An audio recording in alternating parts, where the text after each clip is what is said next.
Bom dia, amigos. Que a paz do Senhor nos envolva nesta manhã, pedindo a Deus força, amparo para todos nós.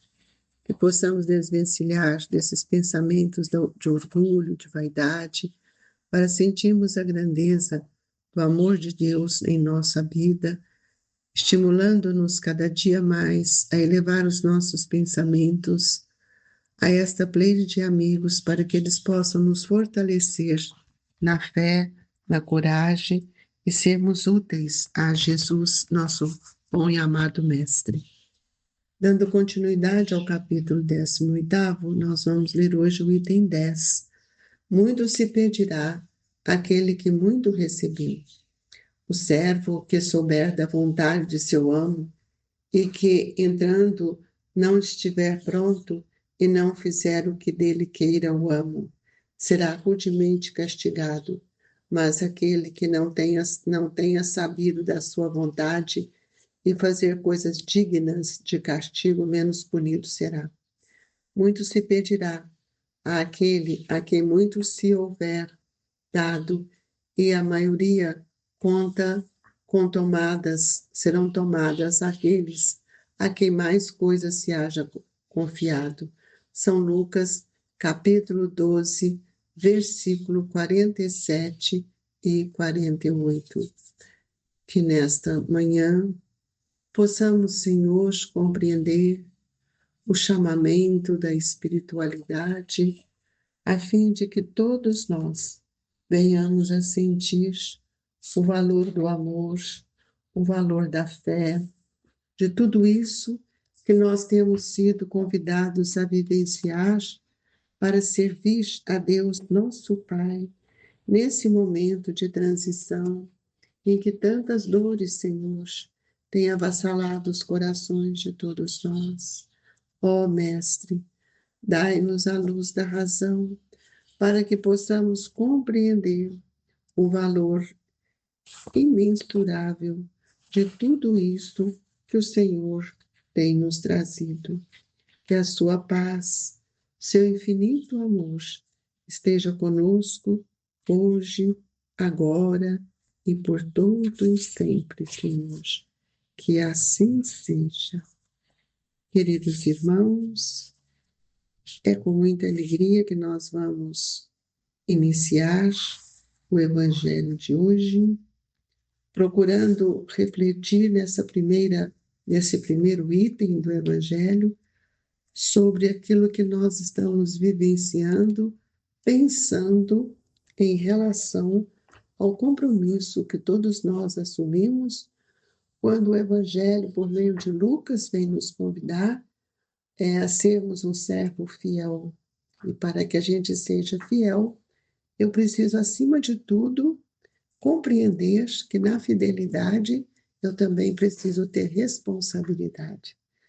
E muitas vezes, nós que temos uma tradição lá bem atrás de toda aquela cultura de Israel, do judaísmo, que nós podemos perceber que as primeiras sementes foram lá semeadas e muitos de nós lá estivemos para receber a bênção desse conhecimento.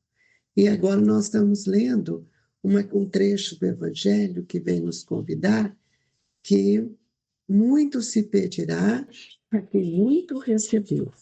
E eu os pergunto, vamos refletir. Você tem recebido muito, amigo? Pense nesta reflexão.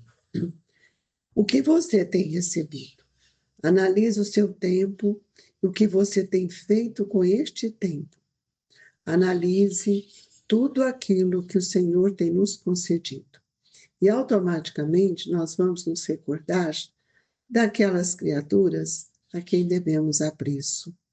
Os nossos pais, nossos professores, nossos evangelizadores, todos aqueles que já um dia estenderam as mãos para todos nós na tela do nosso tempo. E nós sabemos que o tempo é uma preciosidade que nós temos, é uma riqueza, é um talento, que é por meio do tempo que nós vamos adquirindo toda a nossa cultura, e vamos ampliando nossa responsabilidade.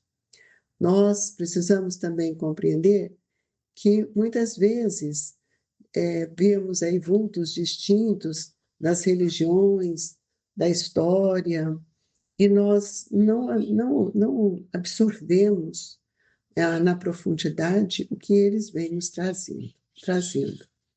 Hoje nós estamos vendo o avanço da ciência, e os cientistas, eles, de acordo com a sua personalidade, ele tem muitas vezes trazido para nós grandes trabalhos, riquezas que transcendem a todo tempo, para que nós tenhamos uma vida hoje, especialmente a vida material, mais confortável, com mais segurança para a nossa existência, mas nós precisamos tirar dela também a soma de nossas renúncias.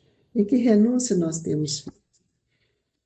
Nós, muitas vezes, nossa renúncia tem sido em nosso próprio favor, esquecendo da cota de que nós todos recebemos do Evangelho, dos exemplos, dessa semeadura que o Cristo nos fez, para ampliar os recursos do nosso espírito, que também é nos concedido para que a gente eleve todos os dias nosso pensamento a Deus, ampliando as nossas experiências. Então, a responsabilidade, ela não pode ficar centralizada de uma maneira absoluta. Todos nós precisamos de alguém na nossa vida. Todos nós estamos sendo sufocados pelo progresso. Mas nós não podemos esquecer que, diante das palavras do Cristo, quando ele fala para nós que nós não devemos nos fixar apenas no muito que os outros entesouram, mas que olhemos também para cima e vamos sentindo o valor dos talentos, para que a gente possa, além de amealhá-los, nós também podemos oferecer ao outro as nossas horas, o trabalho do bem. Nós podemos, então, sentir a obrigação que temos de frutificar no serviço do bem tudo aquilo que nós temos recebido. E aí, Kardec coloca aqui numa mensagem de São João, também um convite a todos nós: vinha a este mundo para exercer um juízo, a fim de os que não veem, vejam, e os que veem se tornam cegos.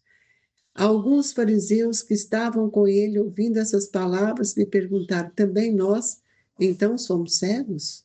Respondeu-lhes Jesus: se fosseis cegos, não teria pecados. Mas agora dizeis que vedes, e é por isso que em vós permanece o vosso pecado. O que quer dizer isso? O que São João está nos mostrando nesta passagem do Evangelho? Vinha a este mundo para exercer um juízo, a fim de que não veem, veja, os que não veem, veja, e os que veem se tornam cegos.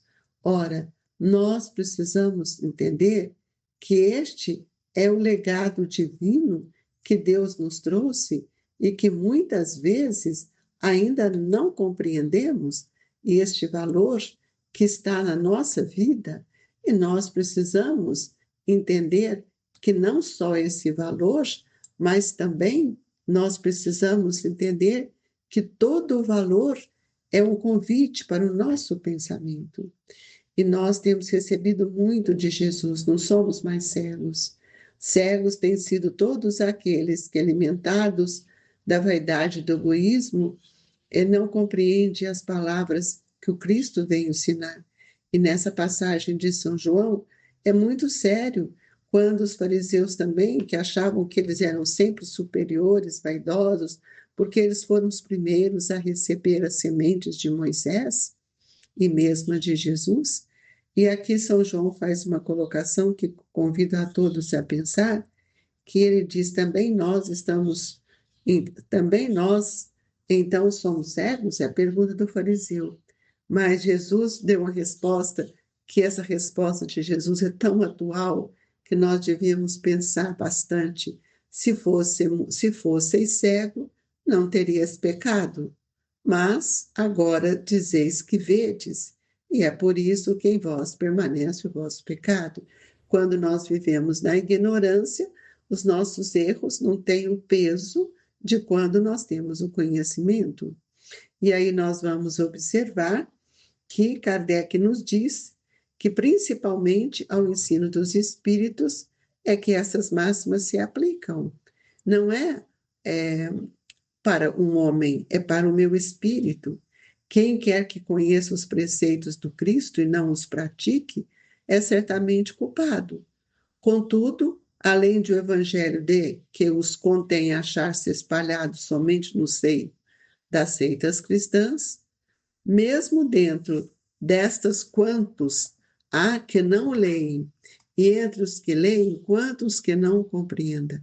Resulta daí que as próprias palavras do Cristo são perdidas para a grande maioria dos homens. Ora, amigos, nesse pequeno trecho nós vamos tirar aqui algumas reflexões.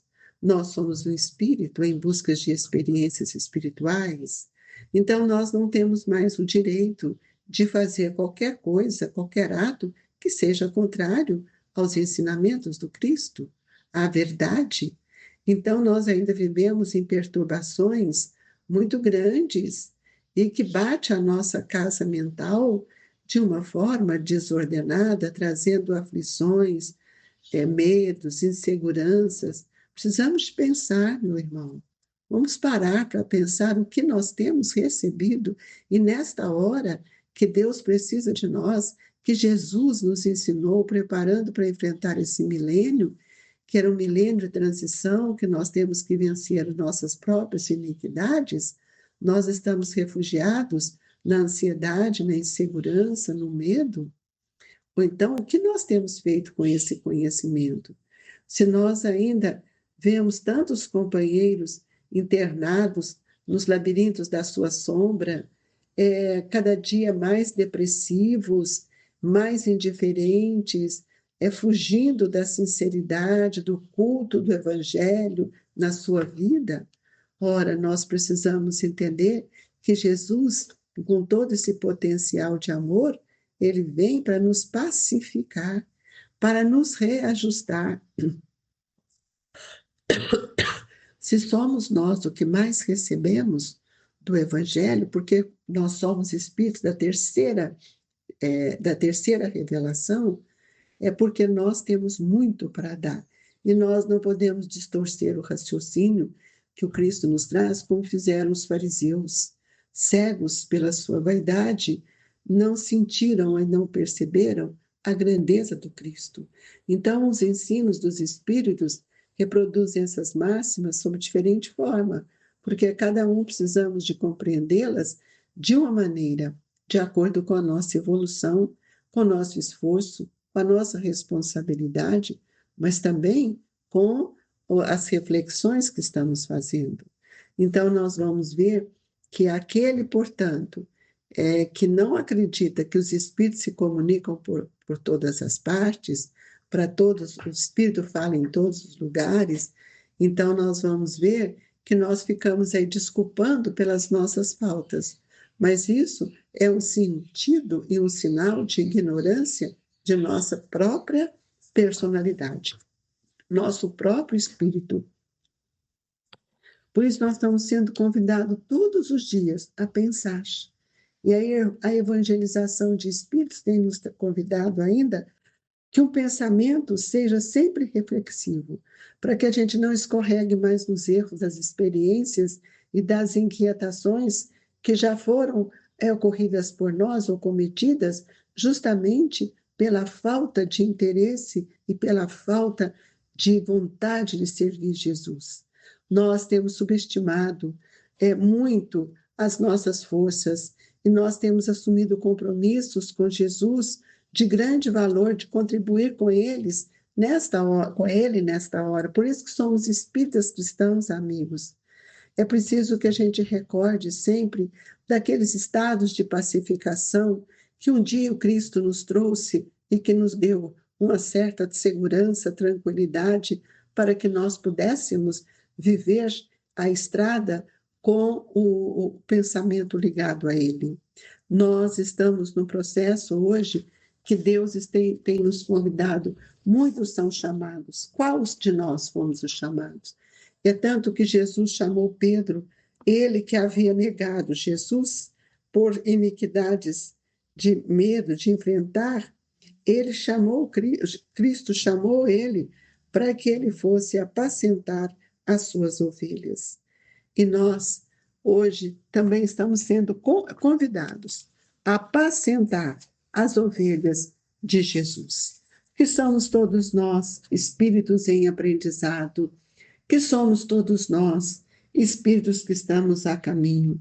Então é preciso que a gente acenda dentro do nosso pensamento, no nosso coração, a luz da verdade, a luz da prece, para que a gente possa reexaminar, ressignificar nossas atitudes, reconsiderando os nossos problemas e entendendo que todos os dias estamos sendo convidados a renovar a nossa forma de pensar e de ser por meio da doutrina que vem nos mostrar a nossa imortalidade. E aí nós temos outro chamamento também, que são dos médiuns, para que possa analisar melhor todas as suas situações. E o primeiro cuidado de todo espírita sincero deve ser o de procurar saber se os conselhos que os espíritos dão, alguma coisa não há que lhe diga respeito. Nós todos estamos sendo convidados a rever os nossos pensamentos na interpretação da mensagem divina que o Cristo tem nos enviado.